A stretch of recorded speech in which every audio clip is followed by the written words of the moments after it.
eu lieu hier. Mais le bilan n'est malheureusement que provisoire. Les recherches se poursuivent dans les décombres des milliers d'immeubles effondrés.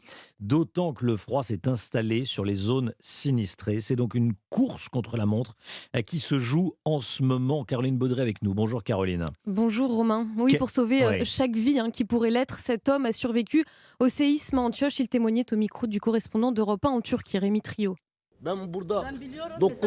Je suis resté bloqué pendant 9 ou 10 heures sous les décombres. Beaucoup de gravats étaient tombés sur moi.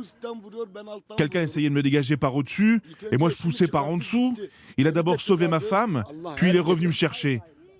Que Dieu vienne en aide à tous ces gens ici. On était avec eux en dessous. Certains y sont toujours, c'est terrible. J'en souffre. De l'autre côté de la frontière, dans le nord de la Syrie, la ville de Janderis, par exemple, 13 000 habitants, est dévastée.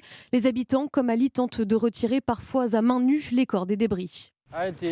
Toute ma famille est là-dessous. Mes fils, ma fille, mon gendre, ils sont tous sous les décombres. Il n'y a personne pour les aider, pas de machine, rien. On entend leur voix, on le sait qu'ils sont toujours en vie, mais il n'y a aucun moyen de les faire sortir. Il n'y a personne pour les sauver. Nous appelons chaque pays, nous appelons l'humanité, aidez-nous. Nous avons été frappés par une catastrophe. Ici, les hôpitaux sont saturés. Les blessés sont donc traités en pleine rue ou dans des voitures de particuliers. L'aide internationale devrait arriver aujourd'hui en Turquie et en Syrie. 23 millions de personnes ont été potentiellement exposées aux secousses, selon l'OMS.